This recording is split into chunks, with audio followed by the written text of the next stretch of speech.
Hola a todos, ¿cómo están el día de hoy? Tengan ustedes muy buenos días, muy buenas tardes o muy buenas noches, de acuerdo a la hora en el que estés viendo este video.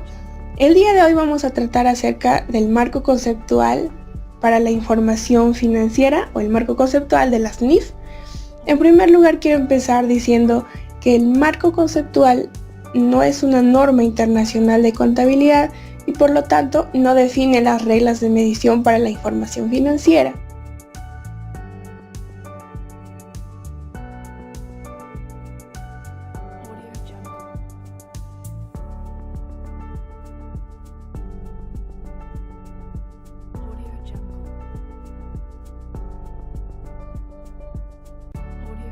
El objetivo de la información financiera tiene propósito general, es decir, que es proporcionar información financiera acerca de la empresa o de la entidad que informa a los diferentes usuarios. Estos usuarios pueden ser inversores, prestamistas y otros acreedores. Las limitaciones con respecto a los informes financieros con propósito general es que estos informes se basan en estimaciones, juicios y modelos en lugar de representaciones exactas. Es decir, que la información financiera ideal es improbable que se alcance en su totalidad. Ahora veamos la información que suministra la información financiera. En cuanto a los recursos económicos y derechos de los acreedores, la información puede ayudar a los usuarios a identificar las fortalezas y debilidades financieras y a los usuarios a evaluar la liquidez y solvencia de sus necesidades de financiación. Cambios en los recursos y en los derechos de los acreedores. Los cambios de la entidad que informa proceden del rendimiento financiero, el cual informa y ayuda a los usuarios a comprender la rentabilidad que ha producido la empresa. Vamos a ver estos cambios en cuanto al rendimiento financiero reflejado por la contabilidad de acumulación o devengo. Según el Plan Contable General, define textualmente a lo que es la contabilidad de acumulación o devengo y nos dice que es la imputación de ingresos y gastos deberá hacerse en función de la corriente real de bienes y servicios que los mismos representan y con independencia del momento en el que se produzca la corriente monetaria o financiera derivada de ellos. En conclusión, podemos decir que los efectos de las transacciones y otros hechos se reconocen cuando ocurren y no cuando se cobra o se paga el efectivo. Ahora veamos el rendimiento financiero reflejado por flujos de efectivos pasados. La información sobre los flujos de efectivo de una entidad que informa durante un periodo también ayuda a los diferentes usuarios a comprender las operaciones y evaluar sus actividades de inversión y financiación, determinando su liquidez y solvencia e interpretar otra información sobre el rendimiento financiero.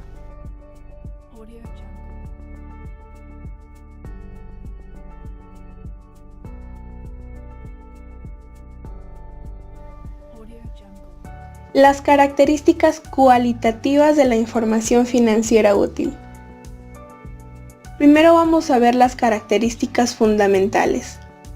Las características cualitativas de la información financiera útil identifican los tipos de información que van a ser probablemente más útiles a los inversores, prestamistas y otros acreedores existentes. Las características fundamentales son la relevancia y la representación fiel. La relevancia. Aquí destaca la materialidad o importancia relativa. ¿Qué nos quiere decir materialidad o importancia relativa? Nos quiere decir que la información financiera relevante puede influir para la toma de decisiones en los usuarios. Es decir, que esta información va a ser valiosa para la empresa. La representación fiel. La información financiera debe representar fielmente los fenómenos relevantes y esta descripción tendría tres características. La primera característica es que esta representación fiel debe ser completa, neutral y libre de errores.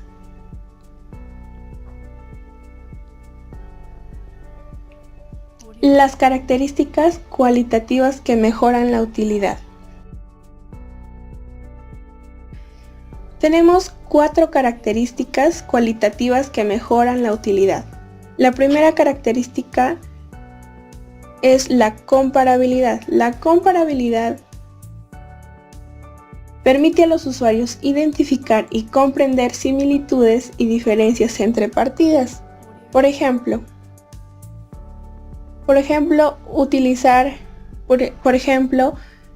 comparar un estado de situación financiera de la misma empresa del año 2016 con el año de la misma empresa con el estado de situación financiera del año 2017.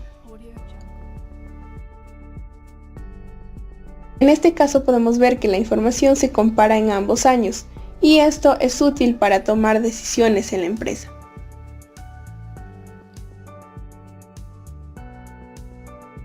Como segunda característica tenemos la verificabilidad. Ayuda a asegurar a los usuarios que la información representa fielmente los fenómenos económicos.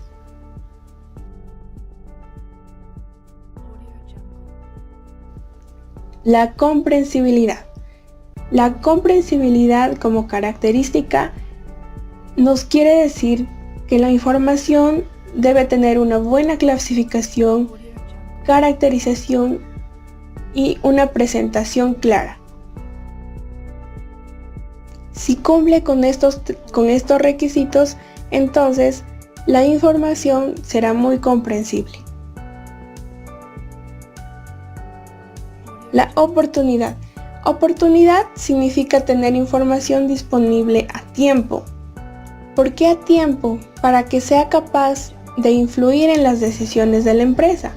Porque ¿de qué valdría si es que yo estoy necesitando una información en estos momentos, pero esta información no está disponible, la información que yo necesito de la empresa no está disponible en estos momentos, sino que se me hace llegar de acá, no sé, tal vez en medio año o un año, pero esta información ya no va a ser oportuna. ¿Por qué? Porque no estuvo disponible en el tiempo en el que se requirió. La restricción del costo de la información financiera útil. El costo es una restricción dominante en la información que puede proporcionarse mediante la información financiera útil. La representación de información financiera impone costos, y es importante que dichos costos se justifiquen mediante los beneficios de presentar información necesaria y de calidad. Si no se proporciona esta, los usuarios incurren en costos adicionales para obtenerla. Las hipótesis fundamentales. Tenemos la hipótesis de negocio en marcha. Esta hipótesis nos dice que los estados financieros se preparan bajo el entendido de que la empresa está en funcionamiento y continuará su actividad dentro del futuro previsible. Los elementos de los estados financieros. Primero vamos a ver los elementos de los estados financieros relacionados con la situación financiera. Tenemos a los activos.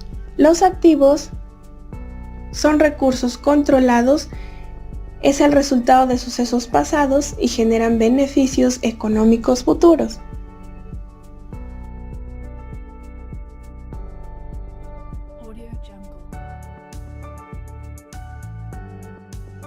Entonces, en conclusión, podemos decir que los activos se reconocen cuando sea probable que se obtengan beneficios económicos futuros de él y además tiene un costo o valor medido con fiabilidad.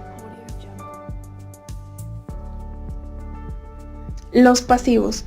Los pasivos es una obligación presente que yo tengo en estos momentos en mi empresa, surgida a raíz de sucesos pasados, al vencimiento de la cual y para cancelarla, la entidad espera desprenderse de recursos que incorporan beneficios económicos. Y como tercero, al patrimonio. El patrimonio es la parte residual de los activos de la entidad una vez deducidos todos sus pasivos.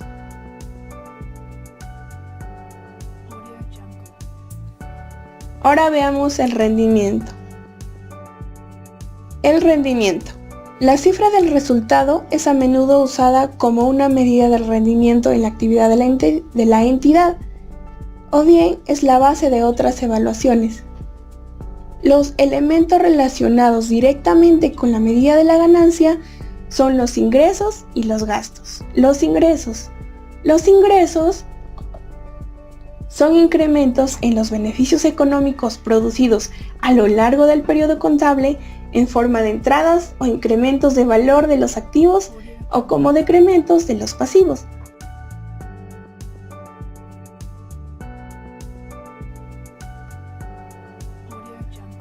Los gastos son decrementos en los beneficios económicos producidos a lo largo del periodo contable en forma de salidas o disminuciones de valor de los activos.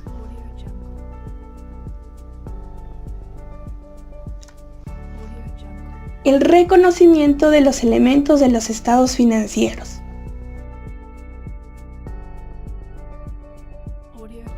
Primero vamos a ver las reglas generales.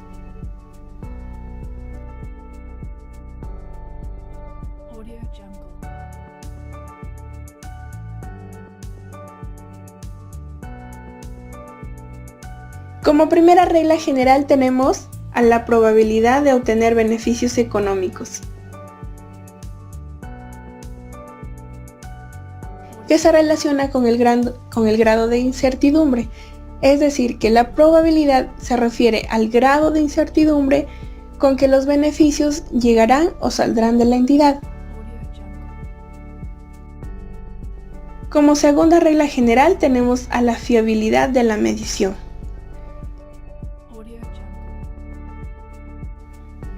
Este segundo criterio se refiere a que la partida, para ser reconocida, debe tener un valor o costo que pueda medirse con fiabilidad. Ahora vamos a ver el reconocimiento de los tres elementos Ahora vamos a ver el reconocimiento de los activos. Para reconocer un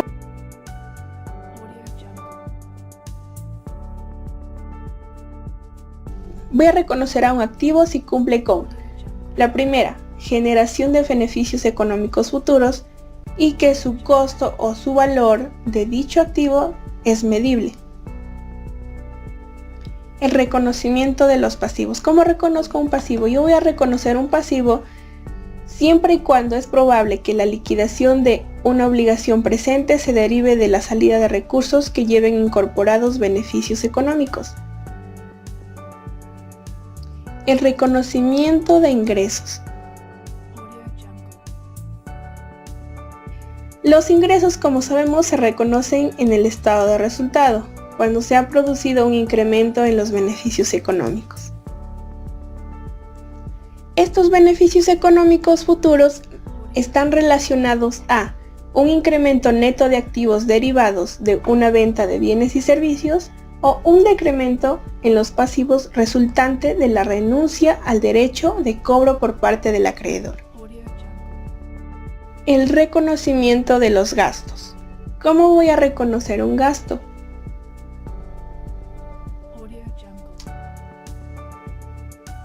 Específicamente, un gasto es la disminución en los beneficios económicos futuros,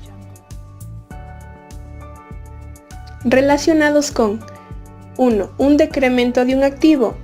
Aquí por ejemplo tenemos la depreciación de los activos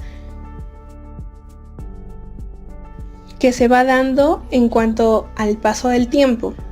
Por ejemplo, una casa que la compré hoy se va a depreciar año a año conforme yo la vaya usando.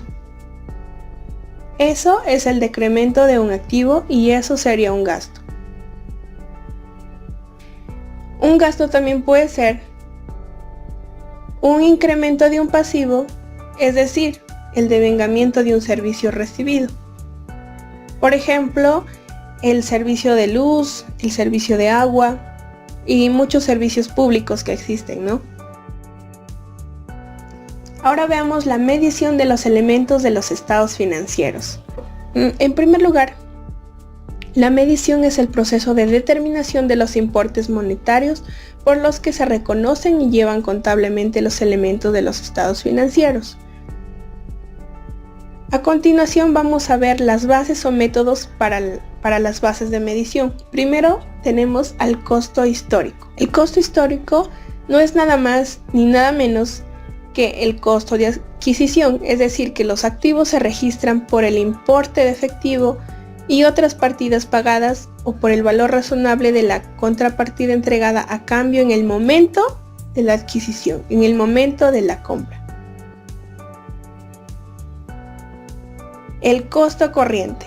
El costo corriente, los activos y pasivos se registran por el importe que debería de pagarse o liquidarse en este momento. En cuanto a los activos, el costo corriente, por ejemplo, podría ser el valor de mercado de un bien, y en cuanto a los pasivos, por ejemplo, es el valor de una letra por pagar. El valor presente.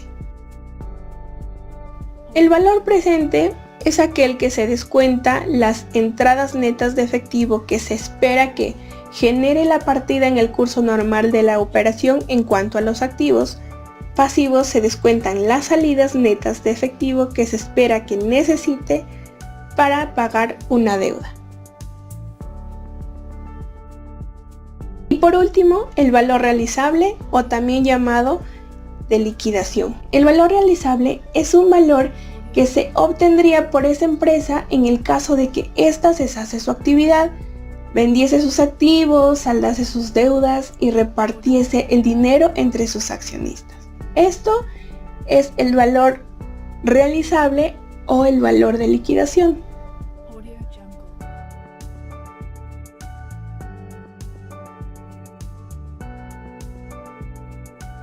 Y por último tenemos a los conceptos de capital.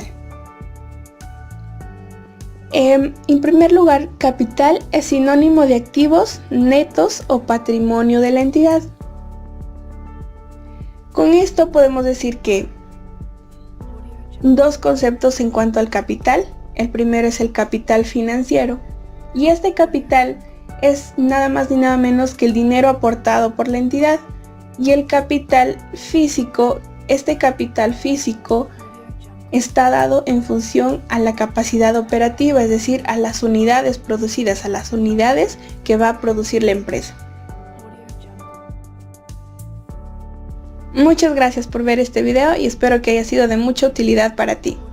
Adiós.